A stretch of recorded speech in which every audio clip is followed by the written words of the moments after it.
Hay 3 libros en la Biblia que han sido llamados libros de sabiduría: Proverbios, Eclesiastés y Job. Todos estos libros tratan con las mismas preguntas. ¿En qué clase de mundo vivimos? ¿Y cómo luce vivir bien en este mundo? O sea que hablan de cómo vivir bien. Sí, cada uno de estos libros trata con estas preguntas desde una perspectiva única. Y es importante que los entendamos para tener una perspectiva bíblica de la buena vida. Como un experimento mental, te podrías imaginar a cada uno de estos libros como una persona. Proverbios sería una maestra joven y brillante, y Eclesiastés sería el crítico agudo de mediana edad. Y Job sería el desgastado hombre viejo que ya ha visto de todo en su vida. Empecemos conociendo el libro de Proverbios, la brillante y joven maestra. Ella no solo es inteligente, ella sabe de todo: de trabajo, relaciones, sexo, espiritualidad. Ella tiene una perspicacia increíble. Ve cosas que no pudieras ver por ti mismo. Sería la amiga perfecta para tener cerca cuando necesitas un consejo muy específico. ¿Qué la hace tan inteligente? Proverbios puede ver las cosas que la mayoría de la gente no puede ver. Ella cree que hay una fuerza creativa invisible en el universo que puede guiar a las personas en cómo deben vivir. No puedes verla, igual que no puedes ver a la gravedad, pero afecta todo lo que hacemos. ¿Qué es esta fuerza? En hebreo se pronuncia Jokmah y usualmente se traduce al español como sabiduría. Es un atributo de Dios que Dios usó para crear al mundo, y Jokmah ha sido entretejida en la tela de las cosas y de cómo funcionan. En donde sea que las personas estén tomando decisiones buenas, justas o sabias, están usando la Jokmah. En donde sea que alguien esté tomando una mala decisión, está trabajando en contra de Jokmah. Cierto, o como dice Proverbios capítulo 1, la complacencia de los necios los destruirá, pero el que escucha sabiduría vivirá seguro. Es como una ley moral del universo. Sí, es un patrón de causa y efecto y nadie puede escapar de él. Proverbios personifica todo esto como una mujer. La señora sabiduría. Ella anda por la tierra llamando, haciéndose disponible para cualquiera que desee escucharla y aprender. Lo que nos lleva a la segunda cosa que Proverbios cree. Cualquiera puede acceder y relacionarse con la sabiduría y hacer uso de ella para crear una vida hermosa para ti y para los demás. Puedes crear con ella como un diseñador. Sí, de hecho, Jokmah en hebreo no significa simplemente conocimiento intelectual. La palabra también es usada para describir al talentoso artesano que sobresale en su oficio, como el que talla la madera o pule la piedra. Demuestras que posees Jokmah cuando la pones a trabajar y desarrollas la habilidad de hacer una buena vida. Bien, eso tiene sentido. Entonces, sigamos, encontremos un poco de sabiduría. Antes de que lo hagas, Proverbios tiene otra cosa muy importante que hay que considerar. Jokmah no es una fuerza impersonal, es un atributo de Dios mismo. En el pensamiento hebreo, tu camino para convertirte en sabio tiene que empezar en lo que Proverbios llama el temor del Señor. Es el respeto sano de la definición de Dios del bien y del mal. La verdadera sabiduría significa aprender esos límites y no cruzarlos. Todas esas ideas que acabas de desarrollar están en los capítulos del 1 al 9 de Proverbios. Cuando pienso en el libro de Proverbios, pienso en una colección de dichos, los proverbios mismos. Cuéntame acerca de ellos. Esos son los que encuentras desde el capítulo 10 hasta el final del libro. Es una colección de cientos de proverbios acerca de todos y cada uno de los aspectos de la vida. Jokmah se aplica en ellos, dando como resultado esta sabia guía para ayudarte a encontrar un camino al éxito sin importar lo que hagas. Si yo diseño mi vida con estos dichos, la vida va a ser buena. O como Proverbios dice, darás salud a tus huesos, prosperidad, una vida larga y rica. Esas son palabras de peso. Pero puedes ver cómo sucede así muchas veces. A las personas sabias suele irles mejor. Las cosas suelen funcionar bien para ellos en la vida. Así que esa es la promesa y la sabiduría del libro de Proverbios. El libro de Proverbios es realmente hermoso, pero si damos un paso atrás, algunas personas dirían que es demasiado simplista. A veces, cosas horribles le suceden a las personas realmente sabias, y algunas veces las personas necias reciben recompensas. No siempre funciona de la manera en que pensamos que debería funcionar. Eso es cierto, y por eso necesitamos ir y escuchar a nuestro siguiente amigo sabio, Eclesiastés el crítico, porque él ha luchado justo con ese problema. Él nos llevará más lejos en nuestro camino para encontrar la buena vida.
El libro de Jueces.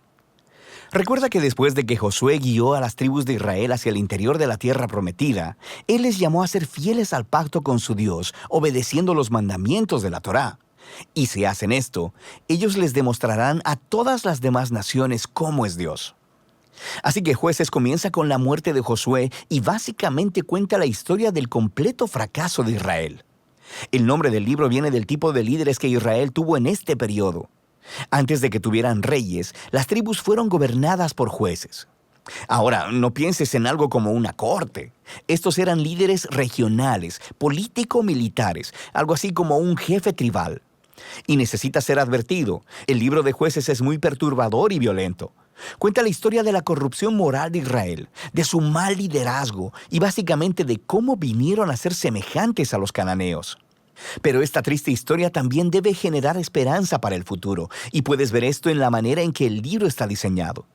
Hay una larga introducción que prepara el escenario para el fracaso de Israel, porque ellos no expulsan a los cananeos que quedaron. Luego tenemos la gran sección principal del libro, con historias acerca de la creciente corrupción de los jueces de Israel. Y la progresión de la narración muestra cómo los líderes de Israel pasan de bastante buenos, a malos y a peores. La sección final es bastante perturbadora y muestra la corrupción del pueblo de Israel en su totalidad. Así que profundicemos para explorar un poco más cada parte. La sección inicial comienza con las tribus de Israel en sus territorios en la tierra prometida. Y aunque Josué derrotó algunas de las ciudades cananeas claves, todavía había mucha tierra que conquistar y muchos cananeos viviendo en esas áreas. Así que el capítulo 1 incluye una larga lista de grupos cananeos y ciudades que Israel no expulsó de la tierra. Ahora, recuerda, el objetivo de expulsar a los cananeos era evitar que Israel adoptara la corrupción moral y la manera de adorar a sus dioses mediante el sacrificio de niños. Dios llamó a Israel a ser un pueblo santo, y esto no estaba sucediendo. El capítulo 2 describe cómo Israel simplemente se estableció junto a los cananeos y adoptó todas sus prácticas culturales y religiosas, y la historia se detiene justo aquí. Por casi un capítulo entero, el narrador nos da una vista general de todo lo que está a punto de suceder en el cuerpo del libro. Esta parte de la historia de Israel, dice el narrador, es una serie de ciclos en espiral descendente. Israel se vuelve como los cananeos, así que pecarían en contra de Dios. De manera que Dios les permitiría ser conquistados y oprimidos por los cananeos, y eventualmente los israelitas verían su error y se arrepentirían. Así que Dios levantaría a un libertador, un juez de entre Israel, que derrotaría al enemigo y traería una era de paz. Pero Israel eventualmente volvería a pecar, y el ciclo volvería a empezar. Este ciclo provee el diseño literario y el flujo de la siguiente sección principal del libro. Se repite para cada uno de los 6 jueces principales cuyas historias se relatan aquí. Ahora, las historias de los primeros 3 jueces, Otoniel, Ahod y Débora, son aventuras épicas, pero también son historias extremadamente sangrientas. Los jueces mismos o las personas que ayudaban al juez derrotaban a sus enemigos y libraban al pueblo de Israel. Las historias de los siguientes 3 jueces son más largas y se enfocan en las fallas del carácter de los jueces, quienes se vuelven peor cada vez. Así que Gedeón comienza bastante bien. Es un hombre cobarde, pero eventualmente termina confiando en que Dios puede usarlo para salvar a Israel. Así que él derrota a un enorme ejército de madianitas con solo 300 hombres, llevando antorchas y cántaros de barro.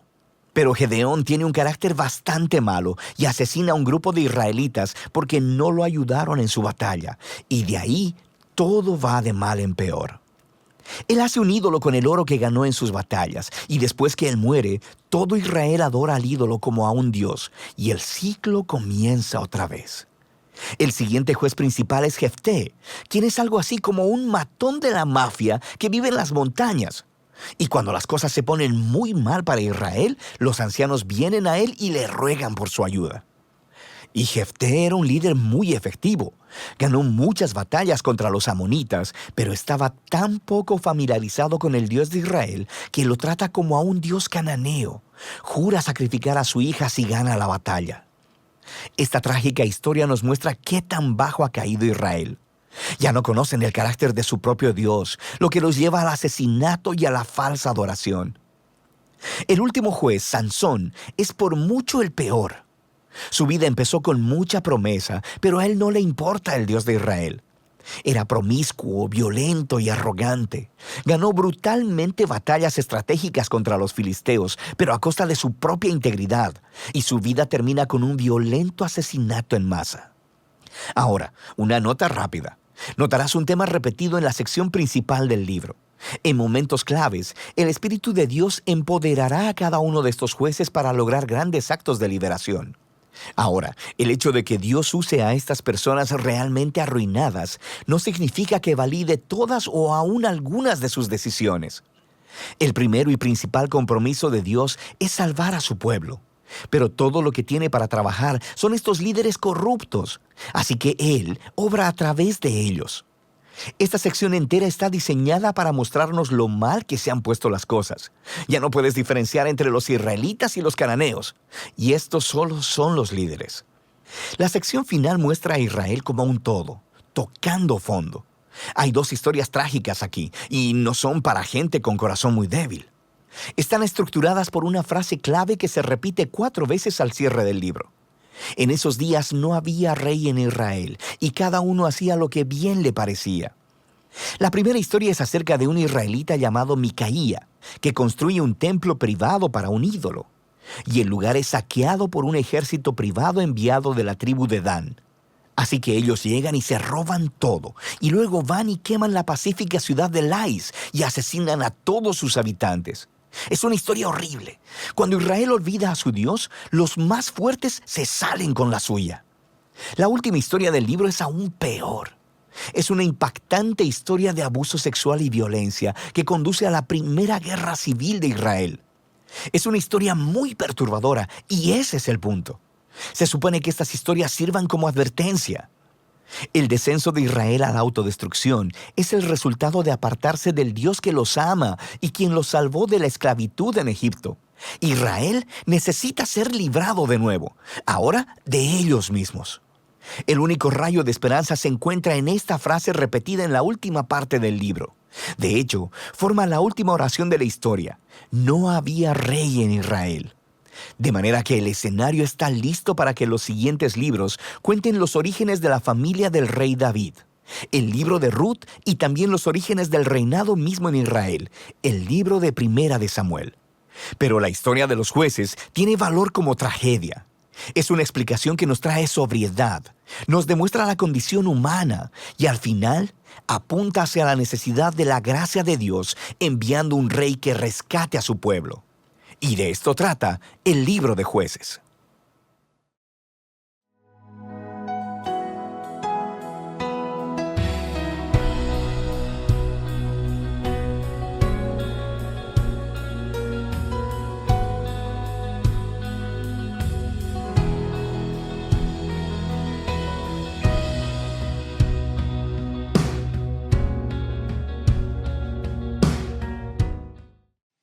El Señor les sea bendiciendo, sean todos bienvenidos a este culto dominical de la Iglesia de Dios Pentecostal de Santiago.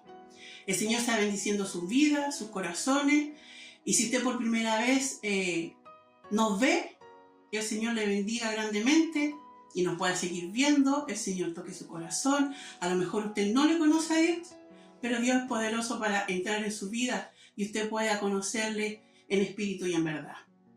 Les voy a invitar a hacer una oración por este culto dominical. Padre eterno, bendito y amado Dios, gracias le damos por sus bondades, su misericordia, por esta oportunidad de poder realizar este programa, este culto dominical. Sea usted bendiciendo a aquel que está escuchando, a aquel que está enfermo, a aquel que no le conoce, mi Dios amado, pueda, Señor Dios mío, conocerle en este día a través de su palabra. También al que está enfermo pueda ser sanado. Sea usted bendiciendo a cada uno de nosotros. Sea usted bendiciendo, Señor Dios mío, a los hermanos que están detrás de cámara, que están haciendo todo este programa también grandemente. Usted sea bendiciéndole. Le imploramos su bendición sobre nuestra vida y sobre aquel que está viendo este programa, en el nombre del Padre, del Hijo y del Espíritu Santo. Amén. Gloria a Dios, gloria a Dios, gloria a Dios para siempre. El Señor sea bendiciendo. Vamos a leer una porción de la palabra del Señor, la cual se encuentra en el Salmos 139. Le vamos a dar lectura en el nombre del Padre, del Hijo y del Espíritu Santo. Amén. Dice: Oh Jehová, tú me has examinado y conocido. Tú has conocido mi sentarme y mi levantarme. Has entendido desde lejos mis pensamientos. Has escudriñado mi andar y mi reposo, y todos mis caminos te son conocidos. Dice aquí el título de la palabra del Señor: omnipresencia y omnisciencia de Dios. Sabemos que Dios es omnipresente, Él está en todas partes, omnisciente, Él siente, Él sabe todo de nosotros. Pero Dios también quiere que nosotros le confesemos, porque Él dice que nos conoce tan bien, somos creados a semejanza de Él, y Él sabe nuestro pensar. Él sabe que si necesitamos algo, necesita que se lo confesemos. Porque Él dice: yo sé tu andar, yo sé tu sentar, tu levantar, todo. Pero nosotros tenemos que confesar a Dios cuando tenemos un problema. Tenemos que ir a las plantas del Señor y confesarlo a Dios. Y Dios nos va a ayudar. Si sentimos alguna pena, algún dolor, el Señor sabe cuál es nuestro sufrir. Y tenemos que confesárselo a Dios. Porque, claro, dice la palabra del Señor que Él lo sabe todo, pero tiene que ser confesado en nuestros labios. Entonces el Señor sea bendiciendo. Quizá a lo mejor usted no está viendo, tiene alguna enfermedad, pídale a Dios que le sane, porque Dios es poderoso para hacerlo. Tiene alguna dificultad, algún problema, pídale al Señor que resuelva su problema, con esa fe y con esa confianza de que Dios lo puede hacer, porque Dios es poderoso para hacer todo, para sanarnos, para, como le decía, solucionar sus problemas. Y a lo mejor usted puede no tener ningún problema y no tiene necesidad de nada. Está bien hoy, porque muchas veces estamos bien y hay veces que tenemos dolor, a veces que tenemos enfermedad, pero Dios es poderoso para poder hasta ayudarle. Y como le decía, si usted a lo mejor no está pasando ninguna enfermedad, pídale al Señor que siempre esté también a su lado. Porque a veces nosotros un poquitito nos alejamos de Dios, pero Dios nos aleja a nosotros. Y siempre todo tiene que ser confesado de nuestros labios. Así que el Señor les sea bendiciendo, mis hermanos. Vamos a pasar a una alabanza entonada por el cuarteto Adorinam. Y la alabanza lleva por título: Algo pido de ti. Escuchemos la alabanza en el nombre del Señor.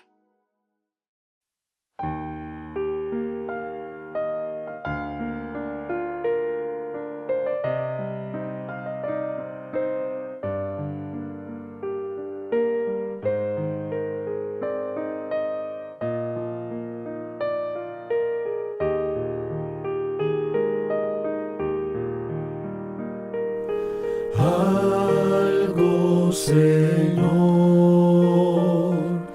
pido a ti, que a diario esté en tu casa, oh sí, siempre, Señor,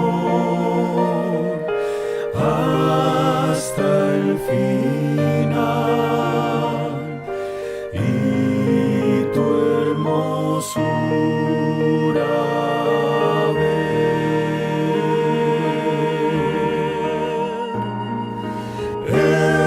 Escucha, oh Dios, oye mi clamor, tu pero nunca apartes de mí. Mi fuerza eres tú y mi protección. Me llevarás a ti.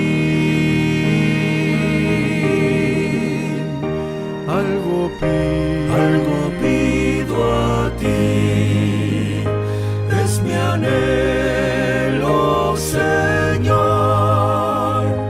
Quiero verte,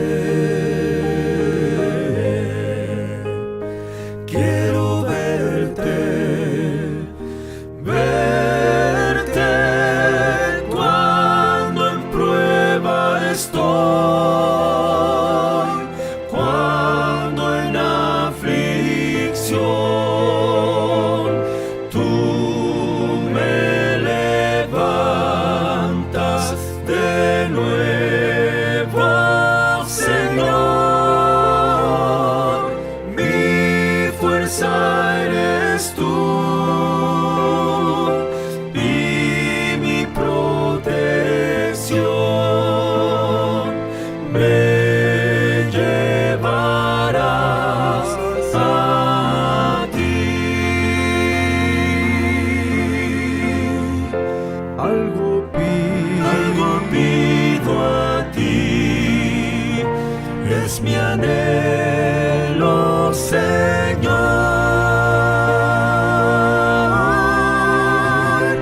Algo pido a ti, es mi anhelo, Señor. Quiero verte, quiero verte, quiero verte.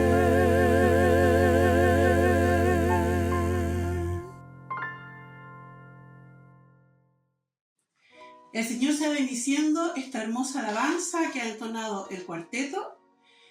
Y vamos a pasar a más adelante con el programa, con una entrevista hecha por nuestro pastor Jacob Alvarado a nuestro pastor Daniel San Martín de la iglesia de Negrete.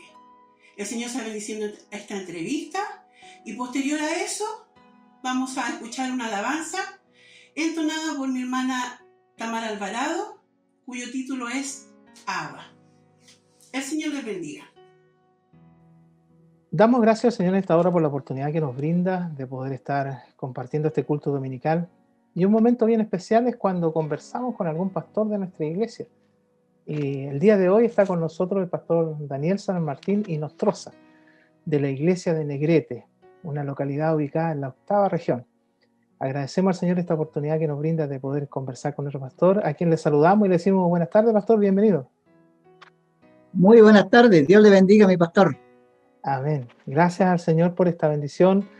Para nosotros, pastor San Martín, es bien especial ir conociendo a los diferentes pastores de la misión. Y en esta oportunidad quisiéramos tener, ¿no es cierto?, ir conociendo en parte, por cierto, de su testimonio dentro de la obra del Señor. Entendemos de que ha estado siempre ligado a la iglesia, por lo tanto, nos gustaría ir conociendo esa parte, pastor, del desarrollo suyo dentro de la iglesia y cómo el Señor le ha ido dando la oportunidad de poder ser parte de la obra de Él, digamos. Amén. Bien, usted ya me ha presentado y lo hizo muy bien. Yo soy Daniel San Martín, pastor de la iglesia de Negrete. Amén. Mi inicio en el Evangelio, nací dentro de él. Así. Nací en un hogar cristiano. Me crié como todo niño de ese tiempo en la iglesia. Si bien es cierto, en esos años los servicios eran un poquito más largos que ahora. Sí. Ahora estamos pendientes de la hora. Pero cuando nos daba sueño nos tirábamos debajito de las bancas y ahí estábamos hasta el término del servicio. Claro. Y la reunión seguía normal y los niños dormíamos, porque yo también me daba una oportunidad muy tranquilo, como si estuviéramos en nuestra propia casa. Exactamente, no había problema para nosotros Claro que sí, así es. en esa situación. Así que bueno, fui creciendo dentro de la obra del Señor en la iglesia y fui pasando por todas las etapas como niño hasta que llegué también a la juventud y a la madurez. Claro. Y bueno, ahora ya llegué a la vejez y todavía... Ligado a la iglesia. Pastor, Exacto. yo lo recuerdo a usted de haberlo visto participando como ciclista. ¿Qué recuerda de esa época usted? La mayoría de nosotros hemos vivido momentos muy especiales como ciclistas, pero para usted esa época, ¿qué experiencia tiene, digamos así, en ese sentido? Perfecto. Bueno, el cuerpo de ciclista acá en Negrete se formó el año 1966. Ya. Y el año 1967 yo ingresé al cuerpo ciclista y mi primer conferencia fue ese año exclusivamente a Payaco. Mire, usted estaba Esa ligado. fue exactamente. Ya, ya. Mi primera conferencia fue en Payaco y tengo muy lindos recuerdos de ese viaje. Nunca había salido tan lejos. Tan lejos. No hacía mucho que había aprendido a andar en bicicleta, así que fue una experiencia pero inolvidable para mí. Y me recuerdo que nos sacamos la foto en la ciudad de Payaco en una media luna. Así es. Claro. En una media Enero luna. del 78 esa conferencia, pastor. Yo estaba niño, pero guardo recuerdos y tengo muy claro todo lo que se vivió. Y viene, bueno, ya que estamos recordando la conferencia del 68, en esa oportunidad fue una de las primeras veces que a los ciclistas se les dio un recibimiento muy especial en la conferencia. Sí, fue pero inolvidable para mí. Así es que tenemos nosotros algunos lazos de esos años. Sí, Estábamos harto más chiquitos, claro que sí. pero creo que tiene recuerdos de esos años también, de esa misma conferencia. Yo creo que se acuerda, porque las cosas cuando pasan cuando niños no se olvidan. No se olvide. Ahora nosotros nos cuesta mucho memorizar, pero las cosas de la infancia, eso quedan muy bien guardadas. Plasmada ahí en el recuerdo. Exacto. Bueno, ahí es parte de mi testimonio que de ahí surgió el hecho de que con los años después yo quisiera participar en los ciclistas. Pero bueno, estamos conversando con usted, pastor. Quisiéramos también el desarrollo en la parte espiritual suya dentro de la iglesia. Me dice que participó, ¿no es cierto?, desde niño. Y en ese crecimiento también el Señor actuó en su vida y le fue dando la oportunidad de participar en los diferentes estamentos de la iglesia, ¿verdad? Amén. Sí. Bueno, yo estudié muchos años internado, pero las vacaciones yo me dedicaba también a ayudar en la obra en la iglesia a mi padre, porque ellos eran los pastores de acá de la iglesia. Claro. Y por lo tanto yo en ese sentido también me aboqué a compartir con ellos y ayudarle en la obra del Señor. Así que pasé por todas las etapas dentro de la iglesia, hasta que muchos años también estuve siendo oficial de la iglesia, y hasta que ellos fallecieron. Claro. Bueno, el pastor San Martín, su papá en este caso, también fue un varón muy especial, su mamá también muy recordada hasta el día de hoy dentro de las Dorcas. Entonces, ¿qué ha sido para ustedes continuar ese trabajo ahí en esa hermosa ciudad de la 8ª región Negrete, en la obra del Señor? ¿Qué ha sido para ustedes todo ese trabajo? Mire, ha sido lindo. Ya. Pero cuando ellos fallecieron fue un golpe duro, porque el año 2001 fallecieron los dos en 4 meses. Se llevaron de uno de otro. Ya. Mi mamá falleció a fines de marzo. Ya. Y él falleció el 7 de agosto. Entonces ahí ya quedamos sin los líderes de la iglesia.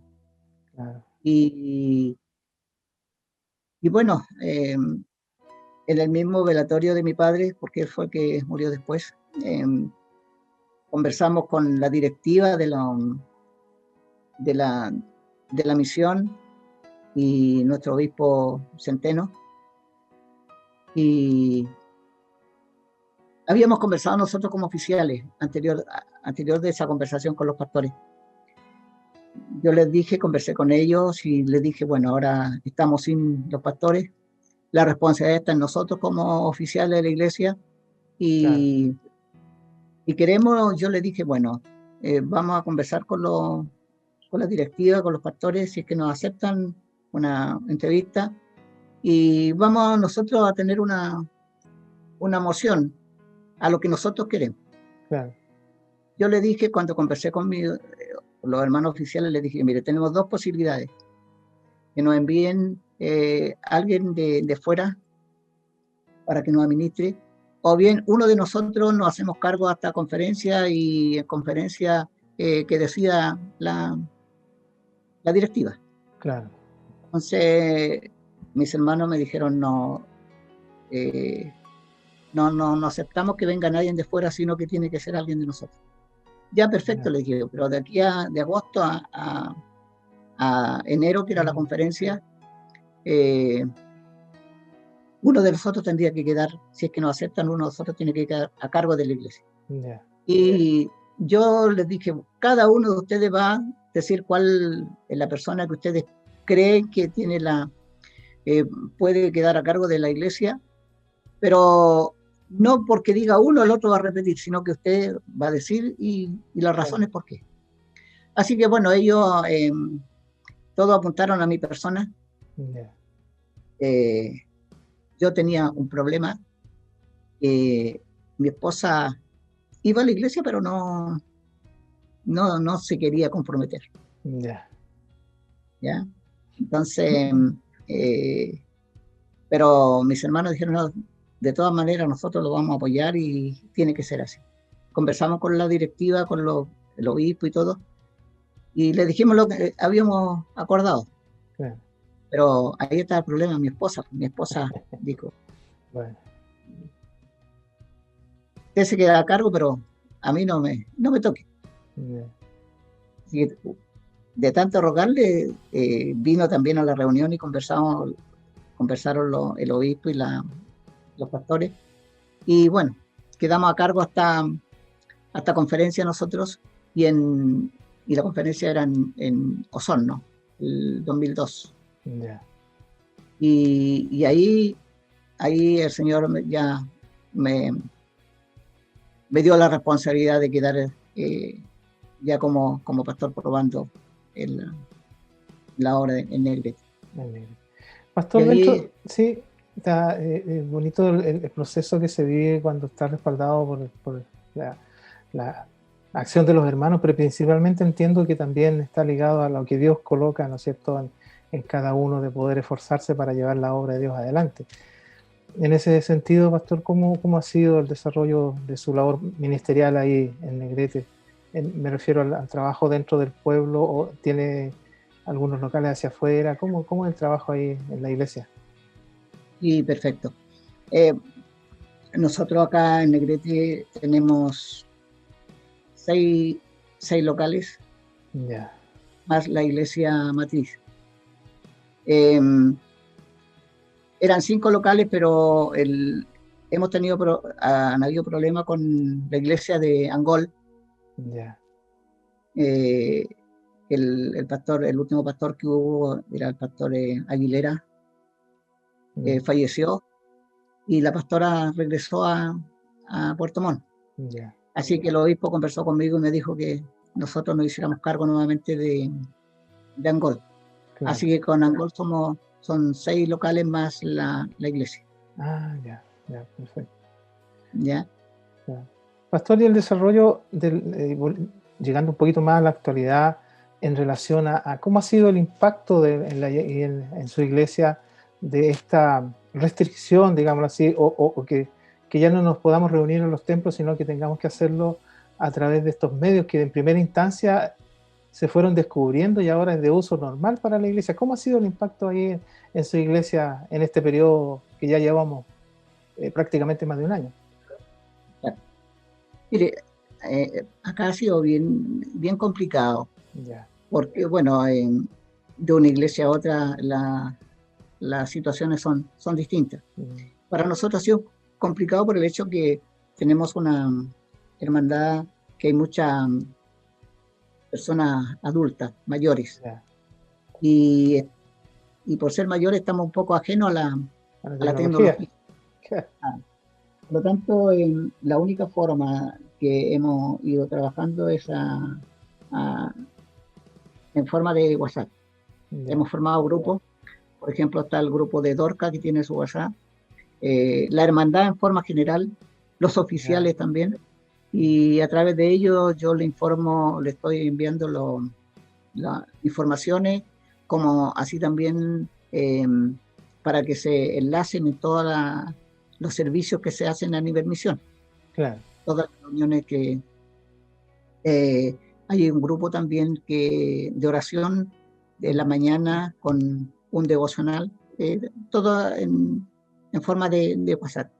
Y a su vez también yo le imparto algunas reuniones en ese mismo sistema. Ya. Es la forma en la cual podemos estar nosotros trabajando y para que podamos estar en contacto y estar más unidos y sabiendo de cómo está la hermandad en general.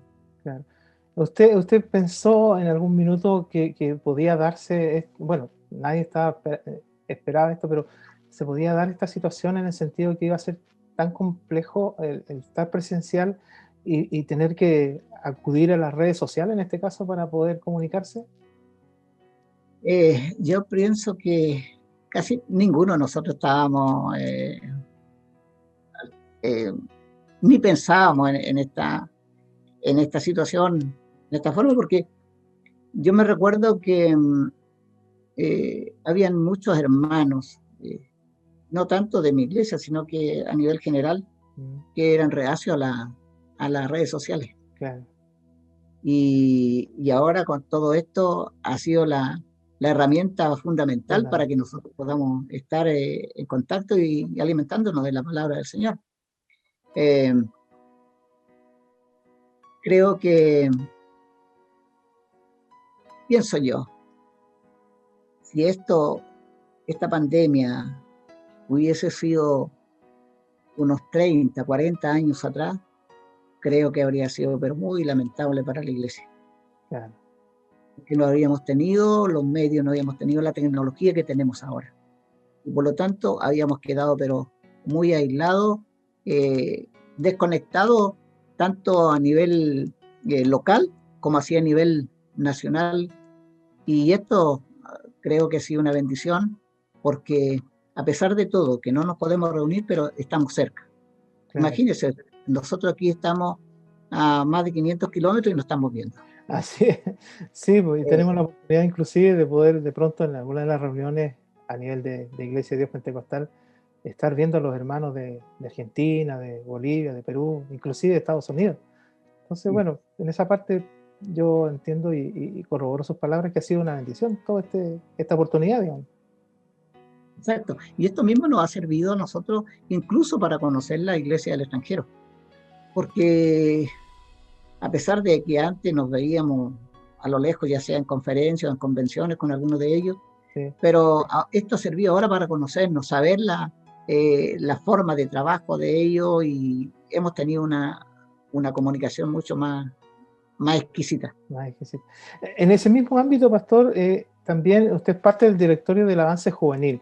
¿Cómo ha sido para usted el desarrollo de la acción, digamos así, no sé si estará bien ocupada la palabra acción, del avance juvenil, muy especialmente a raíz de la experiencia que hubo de la convención virtual que hubo en septiembre?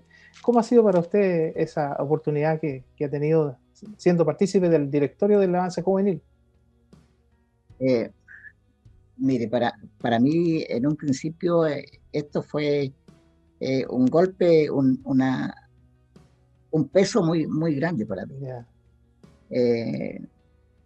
Porque fue algo totalmente nuevo.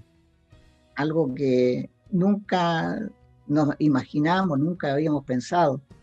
Ahora, por cierto, yo llevo varios años ya trabajando en el avance juvenil. Partí primero como tesorero. Ya, Digo, los periodos duran 3 años, sí, así que tuve un periodo de 3 años como tesorero y después en la conferencia de Calama me cambiaron de tesorero y fui vicepresidente de la zona sur. ya, Ahí estuve dos periodos y a la verdad en la conferencia de ahora de Hualpén, ya, yo no pude ir por la enfermedad de mi esposa, sí, no me hice presente. Así que bueno, yo pensaba y decía yo, bueno, ahora no pude ir a conferencia. Seguramente la vicepresidencia la va a asumir otro pastor. claro. Pero luego recibí un llamado y me dicen que ahora iba a ser el presidente nacional. Había subido de grado. Había subido de grado. Yo Sí. dije, pero ¿cómo? Si yo no estuve presente, no. La situación y lo demás que los pastores me conocen, yo no tengo el carisma, no tengo el carácter, no sé, me encuentro que no reúno las condiciones para una responsabilidad de esta magnitud. Y bueno, así es que ya si Dios así lo quiso, había que hacerle frente. Pero como le digo, para mí era muy difícil. Lo grande, bueno, Dios está en medio de todo esto. Así es. Y se pudo formar un buen equipo para trabajar y elaborar la convención virtual que tuvimos el año pasado. Y bueno, y en esa forma estamos trabajando. Pero como les digo, para mí ha sido complicado. Pero dentro de todo el Señor coloca la gracia y eso lo entendemos, la orientación. Bueno, el Señor sabe y ciertamente coloca a quienes tienen que estar al frente de este trabajo. Ahora, siguiendo un poquito con el tema del avance juvenil, ¿se proyecta para este año algo parecido, si no igual a lo que se hizo el año pasado, a raíz de que todavía estamos con esta situación de estar con restricciones en diferentes sectores del país, en lugares con encerrados, otros que pueden, y, bueno, pero se proyecta para este año un trabajo parecido, como decía, o igual? Sí, amén. Aunque todavía no nos han dicho abiertamente, pero ya nosotros nos estamos proyectando para eso. Perfecto. Desde ya vamos a empezar a trabajar para el 21 de mayo, que también como tenemos los encuentros en forma ¿Como zona, zonal, como iglesia? claro. Ya. Así es que ya estamos pensando en eso para ese proyecto. Ya. Y saliendo de eso, de inmediato vamos a empezar a trabajar también para la convención virtual. No, así como se ve la situación, no hay asomo de que volvamos a la normalidad. Sí. Pastor, y en el plano de la iglesia, en cuanto al plano local, también dentro de lo que se pueda, ¿no es cierto? Usted me dice que es un poquito complicado, pero la labor suya ha sido mantener a la iglesia en movimiento espiritual porque lo necesita, ¿verdad? Lo necesito yo y lo necesita también la hermandad. Amén. Así es que, como le digo, en la forma que no hemos podido estar en contacto y poder estar trabajando, aunque sea a media espiritualmente, pero estamos en esa línea. Bien. Bien, pastor, para nosotros es un privilegio ir conociendo aspectos. Por cierto, tendríamos para a largo rato comentarlo, pero también quisiéramos, pastor, que usted nos diera un saludo, ¿no es cierto? Un consejo para los hermanos que están participando en este día, en este culto dominical, entendiendo, ¿no es cierto?, que siempre la voz de un siervo del Señor, el consejo de un siervo del Señor es importante para cada una de nuestras vidas. Bueno, En primer lugar, yo quiero felicitarle a usted y, y animarlo a que siga adelante porque Amén. ha sido muy, muy valiente. Para mí es muy loable la, la, lo que usted determinó a, en lo que sucedió en Santiago. Y que usted haya tomado esta línea y con un grupo de hermanos, Así para es. mí es muy loable. Y bueno, ahora Dios ya lo bendijo y le dio esta responsabilidad Amén. en el ministerio. Por lo tanto, yo solamente le pido a Dios que Dios lo ayude, Amén. que lo haga ser más valiente de lo que ha Amén. sido. Es lo que estamos Y pidiendo al Señor. exacto, porque el enemigo nunca se duerme. Así es. El enemigo siempre está alerta y quiere sorprendernos en alguna circunstancia. Y por lo tanto, hay que estar, pero con los ojos muy abiertos. Claro que sí. Y creo que a lo mejor en ese mismo sentido, el enemigo se puede levantar y puede colocar quizás muchas trabas, pero sabemos nosotros que dando a Dios por delante y siendo dirigido por Él, aunque se levante tempestades, sé que usted va a ser más que victorioso. Amén. Y Gracias, de esta pastor. forma yo también animo y aliento a su congregación Amén. y a que sean valientes, que sean fuertes, que le crean al siervo que Dios ha puesto por delante y que juntos sé que van a ser más que victoriosos y van a crecer mucho. Amén.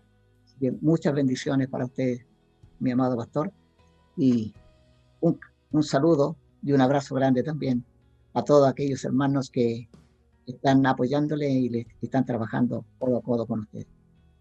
Amén. ¿Por qué no decirlo también Sí. a su amada familia? Su esposa. Gracias, pastor. Sí. Sí. Muchas Bueno, bendiciones. gracias, mi pastor, porque ciertamente para nosotros el poder tener en la compañía, a lo mejor a través de estos medios, digo compañía, pero el sentido de que haya pastores que de una u otra forma expresen su aprecio por nosotros, por ser la cara visible, pero también detrás de esto hay un grupo de hermanos y de hermanas, de señoritas, de jóvenes, de niños, que por cierto estamos marcando este inicio de esta etapa fundamental en la nueva iglesia, y poder tener sus palabras para nosotros es algo especial. Así que, pastor, yo le agradezco mucho este tiempo que nos ha brindado de poder conversar con usted. Sí.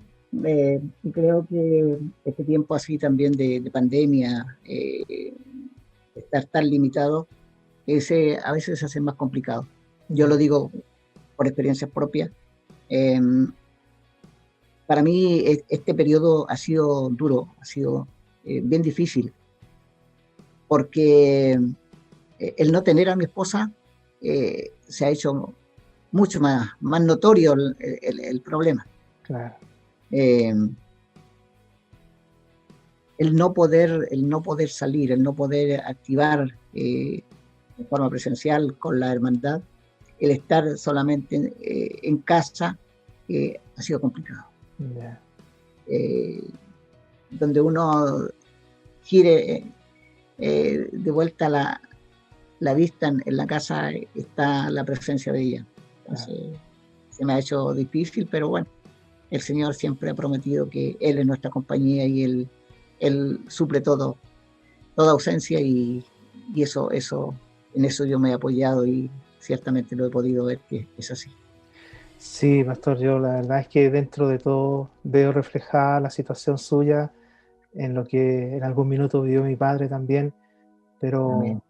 Orando al Señor, creo que nosotros también a la distancia le podemos apoyar a usted para que esa labor que le toca desarrollar ahí en Negrete, ¿no es cierto? Y también, como ya lo hemos conversado a través del avance juvenil, el Señor le fortalezca, le ayude, porque, bueno, la ausencia de la pastora creo que es importante, pero también el Señor suple, ¿no es cierto?, con su gracia bendita ese tiempo.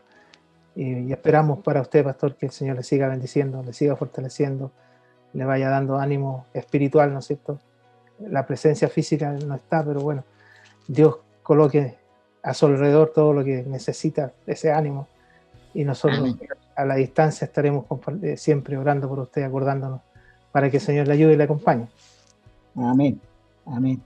Y así también nosotros estaremos orando para usted y su congregación también, para Amén. que y en una fecha próxima nos podamos ver, pues. Pero no así, Es el deseo de sino que todos. nos podamos estrechar, nos Amén. podamos dar un abrazo que Claro. eso se extraña, eso hace Sí, falta. sí. Eh, Creo que una de las cosas que más ha afectado, pastor, eso de que uno localmente esté en la reunión con los hermanos, poder saludarlos, cantar una alabanza, porque ahora se canta, ¿no es cierto? Y canta el que puede estar al aire, porque no se puede cantar todos juntos. Y uno canta Claro. en el hogar nada más, pero bueno, Dios nos dará la oportunidad, estimado pastor, de ojalá dentro de un poco tiempo, ¿no es cierto?, poder vernos, saludarnos y compartir esta bendición. Perfecto, claro que sí. Bien, pues gracias, pastor, por este tiempo que nos ha brindado. Nuestro saludo, nuestro aprecio para usted, para la iglesia de Negrete, ¿no es cierto?, y todos los que están laborando en la obra del Señor con usted. Y para nosotros una bendición de que nos haya compartido este tiempo en este culto dominical. Continuamos entonces adelante con el culto dominical y esperamos que el Señor esté bendiciendo a nuestro pastor San Martín, a la iglesia de Negrete y a todos los que en este día han compartido este tiempo de conversación con nuestro pastor. Que Dios les bendiga. Amén. Muchas bendiciones, mi pastor.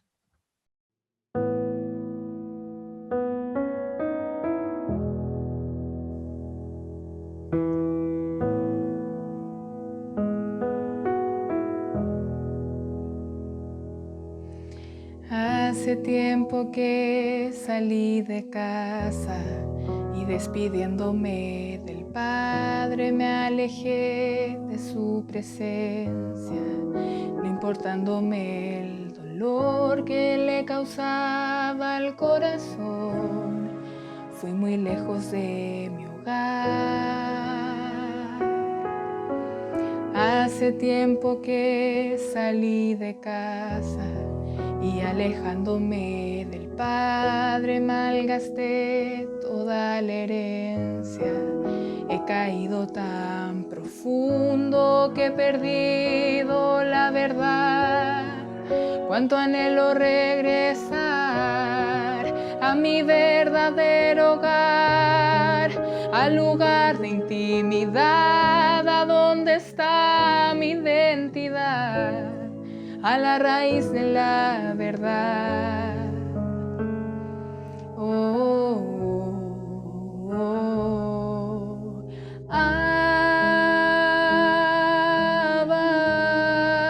Abba, voy a tu encuentro suplicando tu perdón.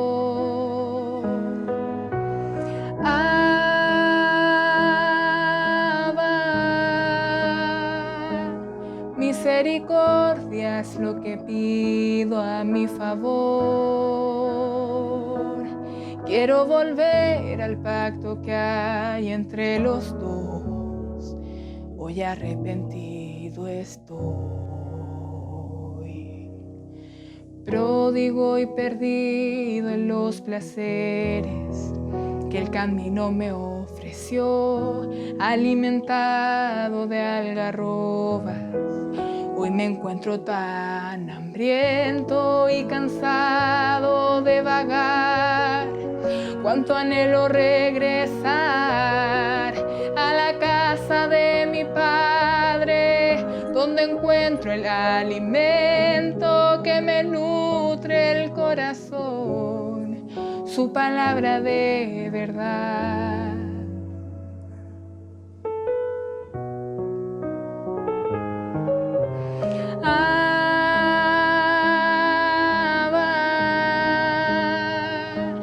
Voy a tu encuentro suplicando tu perdón.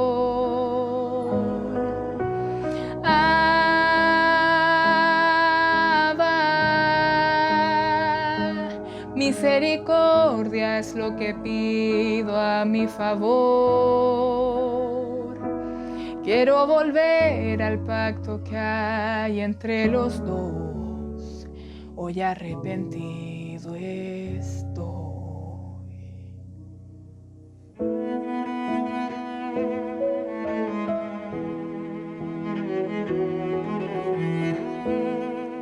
Hoy arrepentido estoy.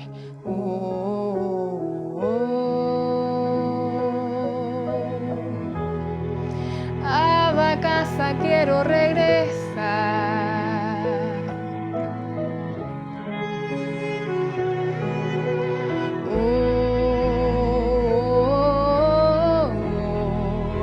Perdona mi pecado y mi maldad. Cuánto anhelo regresar.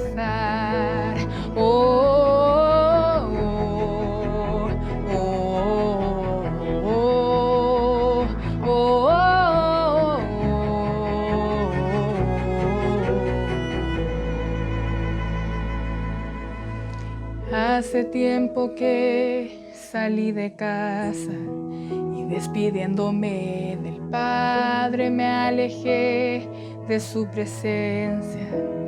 Hoy estoy arrepentido y regreso a mi hogar, a la casa de mi Padre.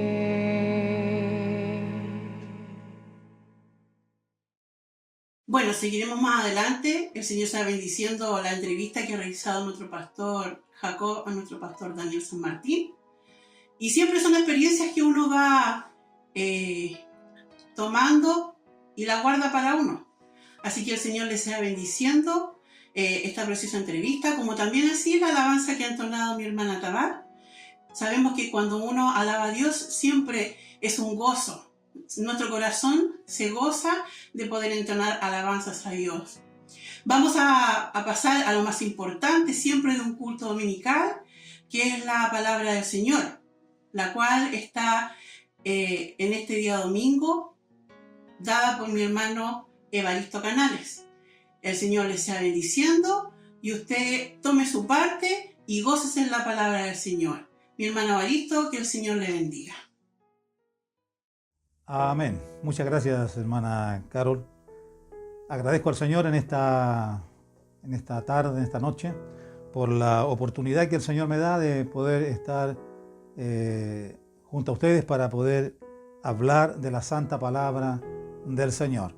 Esperamos que el Espíritu Santo en esta tarde nos dirija, nos guíe y su presencia esté con nosotros. De inmediato quiero compartir la palabra del Señor, el mensaje que el Señor me ha dado para la iglesia en este día domingo.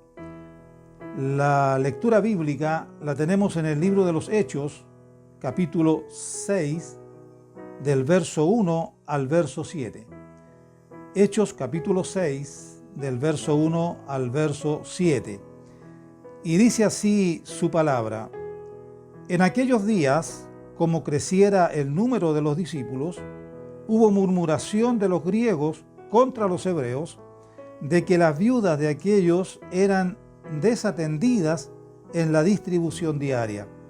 Entonces los 12 convocaron a la multitud de los discípulos y dijeron: no es justo que nosotros dejemos la palabra de Dios para servir a las mesas. Buscad pues, hermanos, entre vosotros a 7 varones de buen testimonio, llenos del Espíritu Santo y de sabiduría, a quienes encarguemos de este trabajo. Y nosotros persistiremos en la oración y en el ministerio de la palabra. Agradó la propuesta a toda la multitud y eligieron a Esteban, varón lleno de fe y del Espíritu Santo, a Felipe, a Procoro, a Nicanor, a Timón, a Palmenas y a Nicolás, prosélito de Antioquía, a los cuales presentaron ante los apóstoles, quienes orando les impusieron las manos, y crecía la palabra del Señor, y el número de los discípulos se multiplicaba grandemente en Jerusalén. También muchos de los sacerdotes obedecían a la fe. Vamos a orar para que el Señor nos guíe, nos dirija en esta hora. En realidad siempre hay bastante nerviosismo cuando uno tiene que predicar la palabra del Señor. Así que oremos en la presencia del Señor. Padre nuestro que estás en los cielos, en esta hora, Señor, nos presentamos delante de su presencia. Señor, en esta hora pido, Señor, que usted nos guíe, nos dirija. Señor, dependo 100% del Espíritu Santo para predicar esta palabra. Dependo de usted, Señor. Yo nada sé, nada puedo hablar de mí mismo, Señor. Pido que su presencia, Señor, en esta tarde se haga manifiesta en nuestras vidas. Que ahí en cada hogar, Señor, donde quiera que estemos reunidos, Señor, en esta hora, la presencia del Espíritu Santo pueda tocar cada vida, cada corazón, Señor, y podamos ser fortalecidos por esta palabra que en esta hora, Señor, usted nos da. Gracias, Padre, en el nombre poderoso de Jesús. Amén y amén. Gracias al Señor por esta palabra, por este mensaje que el Señor nos da en esta hora. El Señor Jesucristo le dijo a sus discípulos y a toda la gente que estaba ahí cuando Él fue llevado al cielo, 120 personas estaban ahí, les dijo que no se fueran de Jerusalén, que no se apartaran de Jerusalén, que se quedaran ahí en Jerusalén porque tendrían que recibir la promesa de Dios. Nos dice aquí en Hechos la palabra del Señor en el capítulo 1, el verso 4 y 5 dice: y estando juntos les mandó que no se fueran de Jerusalén, sino que esperasen la promesa del Padre, la cual les dijo: oísteis de mí, porque Juan ciertamente bautizó con agua, mas vosotros seréis bautizados con el Espíritu Santo dentro de no muchos días. El Señor Jesús conocía lo que venía más adelante para los discípulos. Sabía lo que ellos tendrían que enfrentar. Y les dice que se queden ahí porque tienen que recibir el Espíritu Santo. Dice: recibiréis poder. Poder. La iglesia comienza sobre dos hechos muy importantes. La iglesia comienza basada en dos hechos innegables: la resurrección de Cristo y el derramamiento del Espíritu Santo. Entonces, cuando Jesús les dice recibiréis poder, ellos necesitaban este poder para poder comenzar el trabajo de la iglesia hasta el día de hoy. Esta palabra poder viene de una palabra griega que es dinamis, por ahí, y que también de ahí proviene la palabra dinamita. Ustedes saben que la dinamita es poderosa. Entonces tenían que recibir este poder, porque lo que les esperaba a los discípulos no era fácil, no era algo que ellos por su capacidad pudieran llevar, sino que era difícil la tarea que a ellos les tocaba vivir después que el Señor se fue. Entonces la iglesia comienza con estos dos hechos importantes: la resurrección de Cristo y el derramamiento del Espíritu Santo. Después que el Espíritu Santo viene sobre la iglesia, sobre estos 120 que estaban ahí, que ahí comienza la iglesia, ellos ya eran la iglesia. Pedro se levanta después de que la gente escuchó el estruendo, después que la gente comenzó a ver lo que estaba sucediendo ahí en ese lugar. Pedro toma la palabra y le habla a la gente y les explica qué era lo que estaba sucediendo. 3.000 personas creyeron al mensaje de la palabra del Señor y comienza la iglesia a avanzar y a avanzar. Los discípulos siguen predicando la palabra, siguen anunciando el mensaje, siguen llevando la palabra de Dios a muchas personas.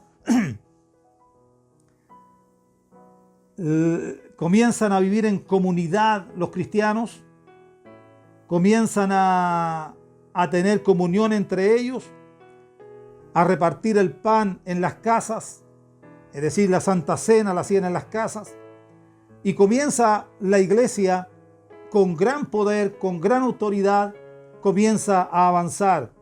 Pedro y Juan subían un día al templo, había un cojo, dice, a la entrada del templo, y el Señor lo sanó. Pedro le dice: no tengo plata ni oro, pero lo que tengo te doy, en el nombre de Jesús, levántate.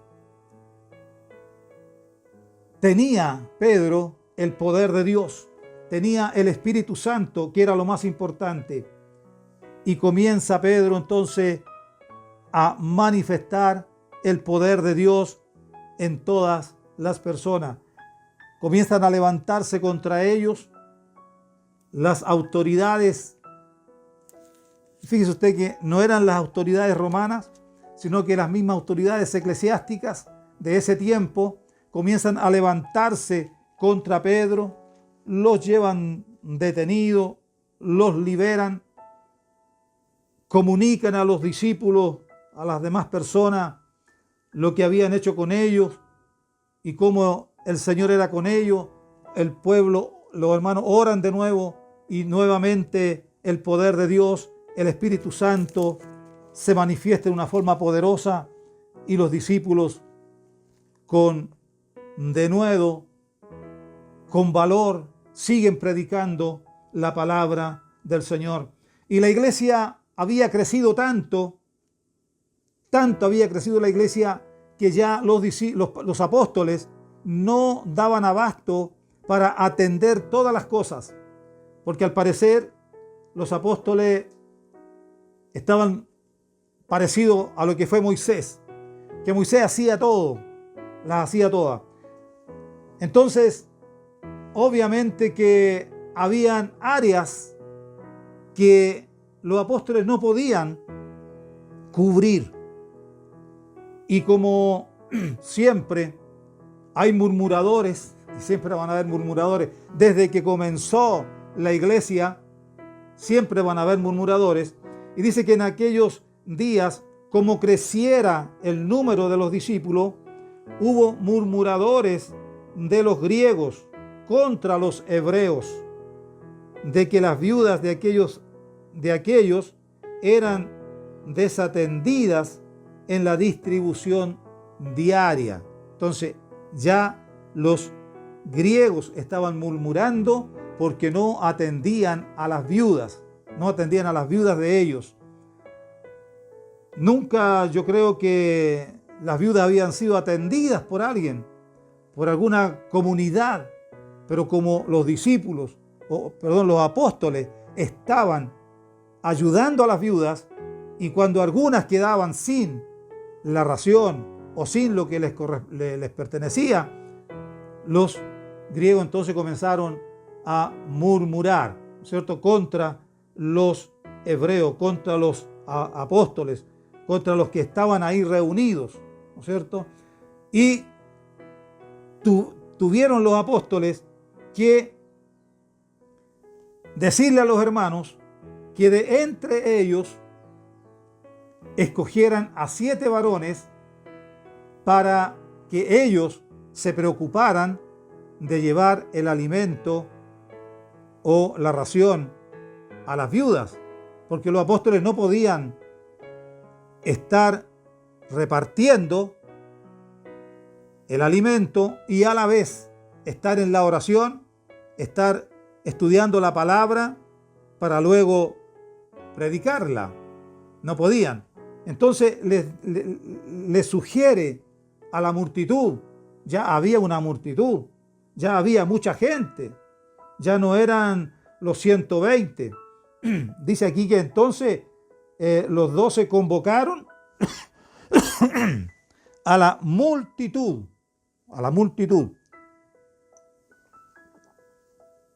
Significa que ya había muchas personas, muchos discípulos, que ya habían creído en el Señor, que ya estaban con los apóstoles, que ya habían creído en el Señor. Y les dice que busquen a 7 varones. Estos varones no eran cualquiera persona y el trabajo que ellos iban a hacer era solamente repartir, era solamente atender a las viudas, atender a las mesas, atender a las viudas. Era el trabajo de ellos. Un trabajo para alguien a lo mejor bastante simple para alguna persona. ¿Qué es para una persona a lo mejor hacer aseo en la iglesia o atender a algún hermano o ir a visitar a algún hermano? A lo mejor lo miran muy simple, pero en aquel tiempo no era simple. Cuando Pedro les dice que busquen 7 varones, le pone condiciones a estos varones. No podía ser cualquier persona, les pone condiciones a estos varones. Y estos varones tenían que tener 3 cualidades. 3 cualidades a 7 varones. La primera cualidad, ser de buen testimonio. No podía ser cualquier persona. Tenían que ser personas de buen testimonio. Primera cualidad de estos diáconos, de estas personas. Primera cualidad, ser personas de buen testimonio. Segundo lugar, tenían que estar llenos del Espíritu Santo. ¿Para qué tanto buscar el Espíritu Santo si yo no soy predicador, si yo no predico? Si yo solamente me ocupan para ir a ver a algún hermano o a lo mejor solamente para manejar el auto donde van los hermanos a dejar lo que tienen que ir a dejar. ¿Para qué tanto buscar el Espíritu Santo? Pero en ese tiempo, y debe ser en todo tiempo, tenían que ser varones llenos del Espíritu Santo. Llenos del Espíritu Santo. Y la última cualidad, tercera, llenos de sabiduría. No tenía que ser una persona que no sabía nada. Tenía que saber, tenía que conocer la palabra del Señor, saber la palabra del Señor. 3 cualidades importantes. Y se nombra a estos 7 varones. Y yo quiero destacar a 2 de ellos. 2 varones de todos ellos. Bueno, porque la palabra del Señor también los destaca. No habla mucho de los otros. Habla más que nada de 2 varones. Que el primero era Esteban. Esteban estaba lleno de gracia y de poder. Lleno de gracia y de poder. Hacía grandes prodigios y señales entre el pueblo. No solamente Esteban se dedicó a servir a las mesas, no solamente se dedicó a llevar lo que se le enviaba a las viudas, sino que Esteban estaba lleno de gracia y de poder, lleno de poder. Y hacía grandes prodigios y señales entre el pueblo. Porque el Señor hace como quiere con nosotros. De la nada nos puede levantar si nosotros buscamos el poder de Dios, el poder del Espíritu Santo. El Señor nos va a levantar. El Señor nos puede usar para para lo que Él quiera, para lo que Él desee. Entonces Esteban estaba lleno de la gracia, del poder de Dios, del Espíritu Santo. El verso 15 dice que entonces todos los que estaban sentados en el concilio, al fijar los ojos en él, vieron su rostro como el rostro de un ángel. Qué importante es tener la presencia, el poder del Espíritu Santo en la vida de la persona. Qué importante es ser lleno del Espíritu Santo. El Señor cambia hasta el rostro de la persona, cambia la manera de ser de la persona, cambia todo en la persona. Y estos hombres vieron a Esteban. Cuando lo arrestaron, lo llevaron ante la multitud que lo apedrearon, Esteban, lleno de la gracia de Dios, le habló la palabra, le habló de lo que el Señor hizo con Moisés, con el pueblo de Israel, con sus antepasados, y no podían resistir a la sabiduría de Esteban. Y cuando Saulo guardó las ropas de los que apedreaban a Esteban, esas palabras de Esteban, lleno del Espíritu Santo, hicieron mella también en Saulo. También quedaron dando vuelta en la mente de Saulo las palabras de Esteban, el ejemplo de Esteban, lo que Esteban les decía.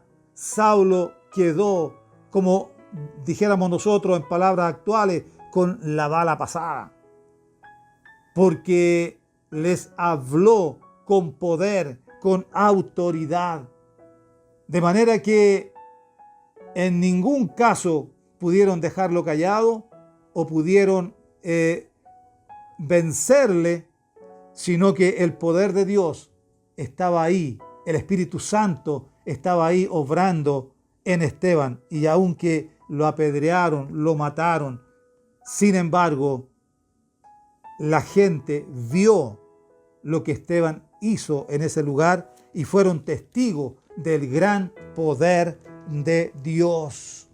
Bendito sea el Señor. Tanto como le decía, que Saulo, cuando escuchó la voz que le dijo: Saulo, Saulo, ¿por qué me persigues?, Saulo se tiene que haber acordado de lo que Esteban les habló, de lo que Esteban les predicó, y reconoció la voz del Señor y dijo: ¿Quién eres, Señor? Reconoció que era el Señor, y no cabe ninguna duda que fue por la predicación de Esteban. Bendito el Señor. Después tenemos a Felipe. Entonces Felipe, descendiendo a la ciudad de Samaria, les predicaba a Cristo, y la gente unánime escuchaba atentamente las cosas que decía Felipe, oyendo y viendo las señales que hacía, porque de muchos que tenían espíritus inmundos salían esto dando grandes voces, y muchos paralíticos y cojos eran sanados. Así que había gran gozo en aquella ciudad. Pero había un hombre llamado Simón, que antes ejercía la magia en aquella ciudad y había engañado a la gente de Samaria, haciéndose pasar por algún grande. A este oían atentamente todos, desde el más pequeño hasta el más grande, diciendo: este es el gran poder de Dios. Y le estaban atentos, porque con sus artes mágicas les había engañado mucho tiempo. Pero cuando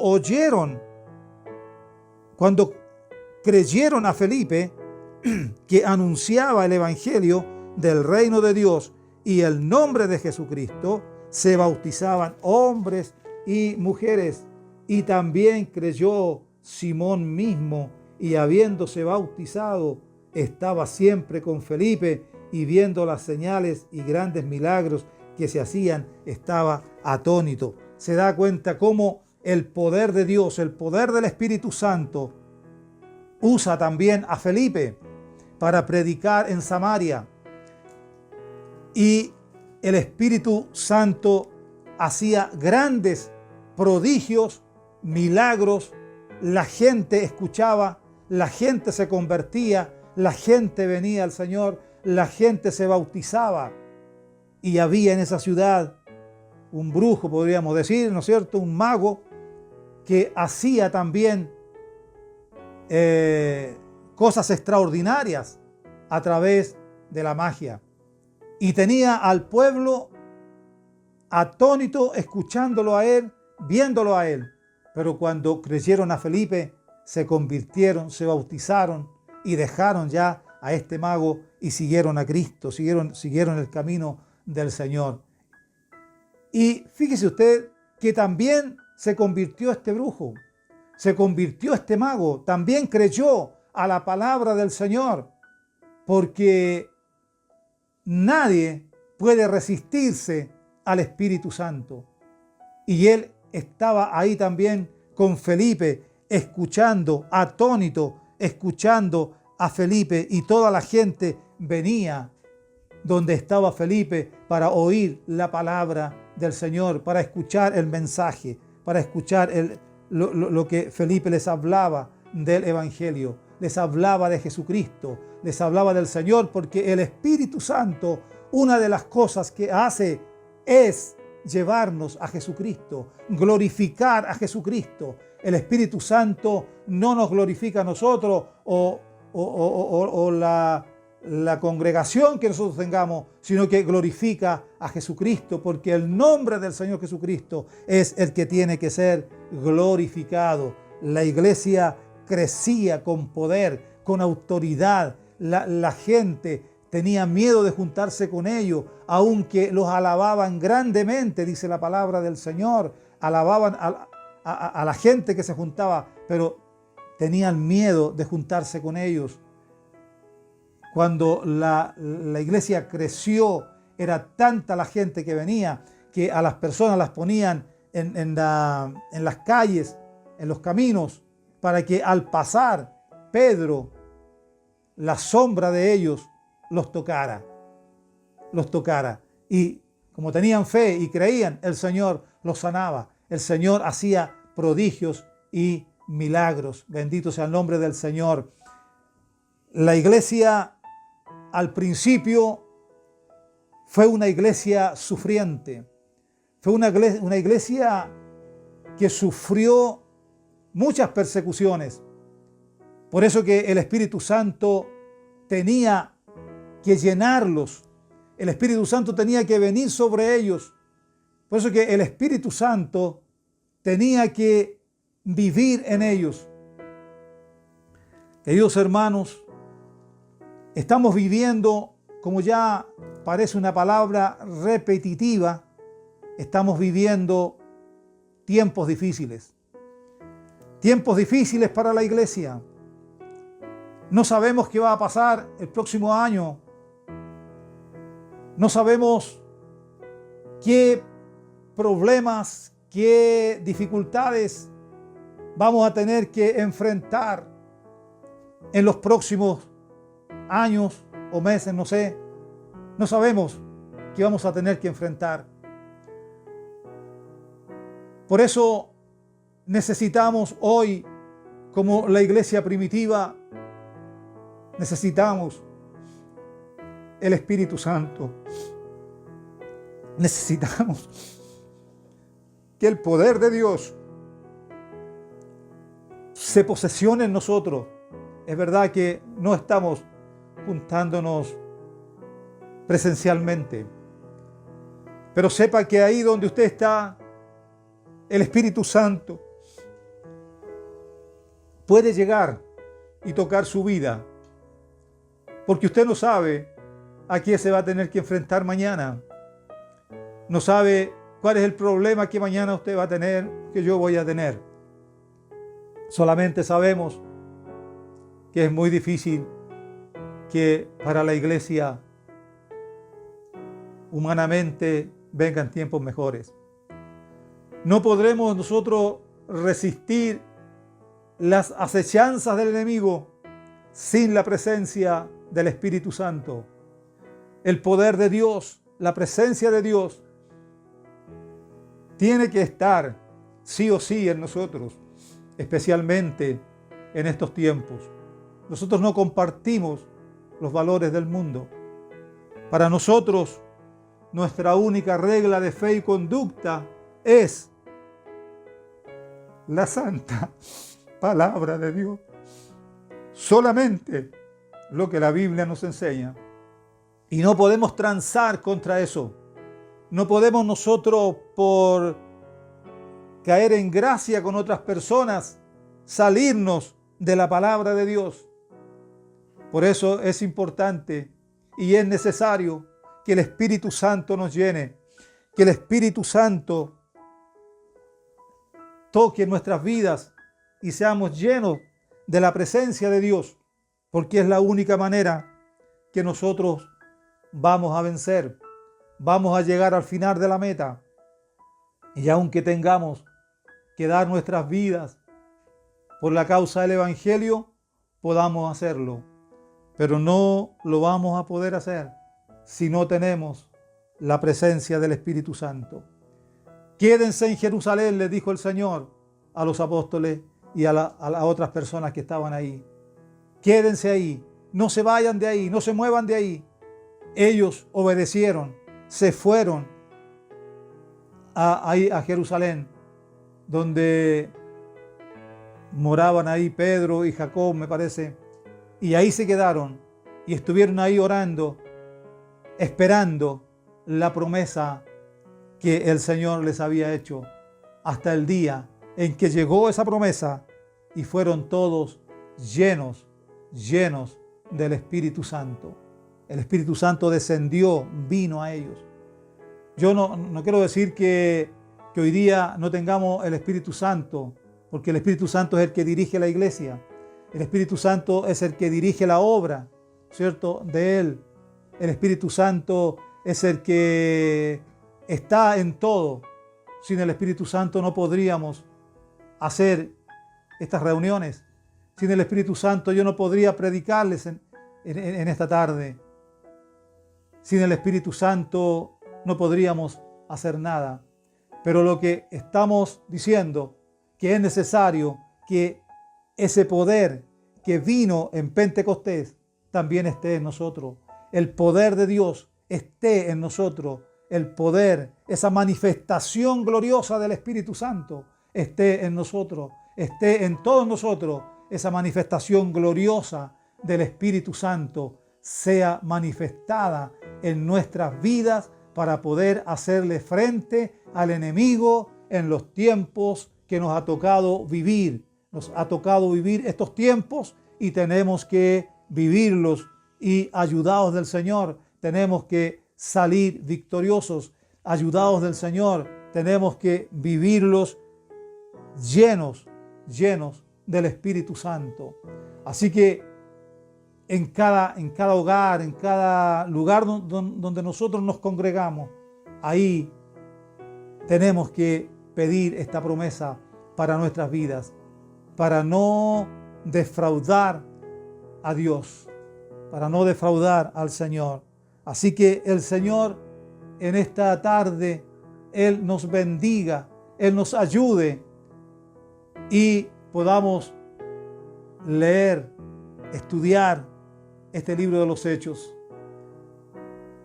desde el primer capítulo hasta el último capítulo, cómo el Espíritu Santo fue haciendo todas las cosas, cómo estuvo en la conversión de Saulo y ayudando al apóstol más tarde a predicar la palabra, y todos los apóstoles y discípulos siguieron adelante predicando la palabra. Se dice que la mitad de Roma creyó al mensaje del Señor Jesucristo.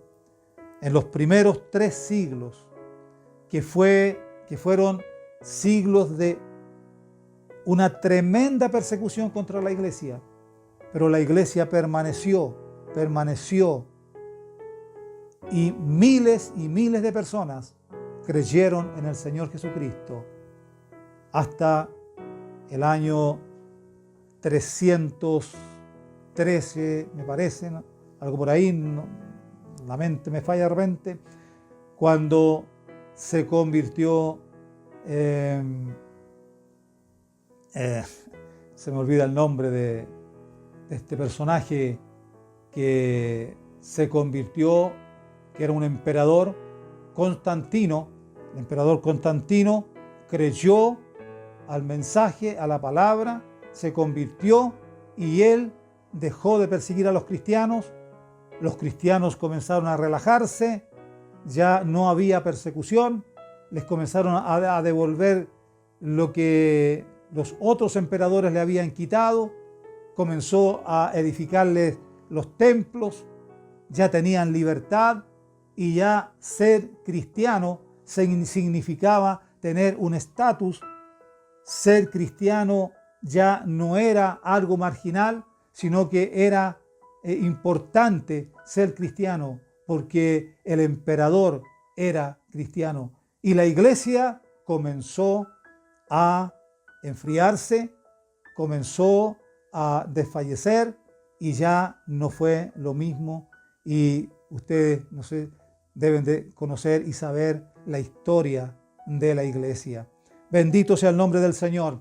Que el Señor nos bendiga, hermanos, y que el Espíritu Santo pueda tocar nuestras vidas, el Espíritu Santo nos pueda llenar y podamos buscar esta presencia bendita del Señor. Oremos en la presencia del Señor. Señor, le doy muchas gracias por esta palabra que usted nos ha dado, Señor. Le doy gracias, Señor, porque usted conoce el futuro. Usted sabe, Señor, a quién nos vamos a enfrentar mañana, Señor. No lo sabemos, Señor, nosotros, pero usted lo sabe. Y por eso es que usted nos habla, Señor, que debemos de estar revestidos del poder del Espíritu Santo y tomando como ejemplo a estos varones de Dios, a estas personas, a todos estos hermanos que estuvieron dispuestos a dar sus vidas por Jesucristo. Señor, ayúdenos para que nunca, Señor, por ninguna circunstancia de la vida, por nada, Señor, neguemos su nombre. Que por nada, Señor, neguemos a Cristo que un día nos salvó, nos perdonó, cambió nuestras vidas. Señor, ayúdenos a serle fiel, Señor, a serle fiel en todo. Gracias, Señor, con su ayuda podemos hacerlo, solos no podremos. Bendíganos, Señor, bendiga a la iglesia, bendiga a cada hermano, a cada hermana, a cada joven, a cada señorita, a los que están, Señor, estudiando en la universidad, en los colegios. Señor, que nadie nos cambie, Señor, lo que usted ha puesto en nosotros. Señor, ayúdenos, Señor, para seguir adelante. Ayúdenos, Señor, solo con su ayuda. Ayude a los niños, Señor, porque también los niños se van a ver enfrentados a muchos problemas en los colegios, a muchas enseñanzas erróneas, Señor, que el mundo quiere implantarles, Señor, y se van a ver confundidos también los niños. Ayúdelos usted, Señor. Ayude a los padres para que puedan, Señor, enseñarle a sus niños qué es el Evangelio, la palabra de Dios, Jesucristo. Gracias, Señor. Ayúdenos. Una vez más se lo pido. Y ruego su bendición. En el nombre del Padre, del Hijo y del Espíritu Santo. Amén. Amén. Que el Señor les bendiga.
Bien, dando gracias a Dios por esta hermosa palabra que Dios nos da, siempre un pan fresco para nuestra vida, un pan fresco para nuestro espíritu, poder alimentarnos también de este pan espiritual. Vamos a pasar a escuchar también una alabanza por la familia Suárez Fuenzalidas, el himno 47 del himnario. Mi hermano Suárez Fuenzalidas, que el Señor les bendiga. Tal como soy sin más decir, que a otro yo no puedo ir, y tú me invitas a venir, bendito Cristo, vengo a ti, tal como soy sin demorar, del mal queriéndome librar.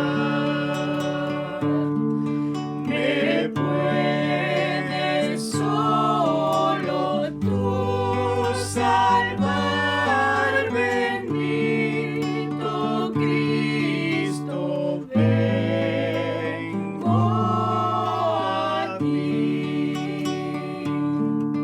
tal como soy en aflicción,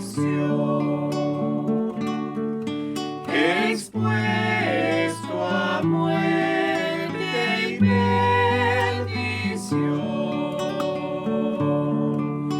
buscando vida y perdón, bendito Cristo, vengo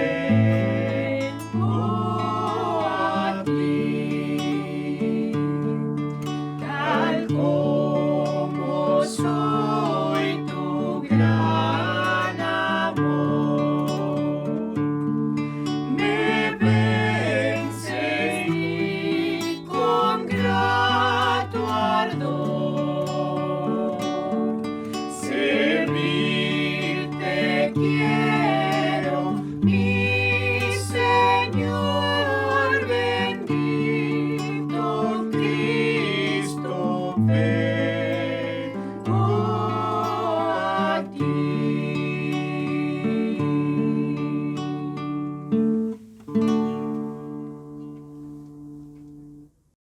El Señor bendiga esta hermosa alabanza, el himno Tal como soy. Tal como somos nos presentamos delante del Señor. Él conoce nuestras falencias, Él conoce nuestra vida y tal cual nos presentamos, como dice el himno. El Señor sea bendiciendo a la familia Suárez Fuenzalidas y yo también agradezco a Dios por la oportunidad que me ha dado de poder realizar esta coordinación. Uno siempre se pone un poquito nerviosa porque las cosas de Dios son importantes. Por eso igual agradezco a Dios que me ha ayudado en este día para poder realizar la coordinación, como también agradezco el que usted me haya escuchado a mí, no por ser yo, sino que porque me gozo de que usted haya podido escuchar la palabra del Señor, haya podido escuchar estas alabanzas que se han entonado, y siempre es algo fresco para nuestras vidas el recibir la palabra del Señor. Vamos a pedir la oración para que el Señor sea bendiciendo esto que se ha realizado. Padre eterno, Padre amado, muchas gracias le damos por la bendición de haber podido realizar este programa, por la bendición de mis hermanos que han podido entonar alabanzas, el hermano que nos ha repartido este pan bendito, sea usted bendiciéndole a ellos, sea usted bendiciendo a aquella alma que a lo mejor ha estado enferma y al escuchar su palabra ha sido sanada por su fe. Gracias también, Señor Dios mío, por todo lo que usted nos da, por esta bendición tan grande de poder gozarnos en sus medios. Le imploramos su bendición, Señor Dios mío, para cada uno de nosotros, en el nombre del Padre, del Hijo y del Espíritu Santo. Amén. Gloria a Dios, gloria a Dios, gloria a Dios para siempre. Mis hermanos, que Dios les bendiga.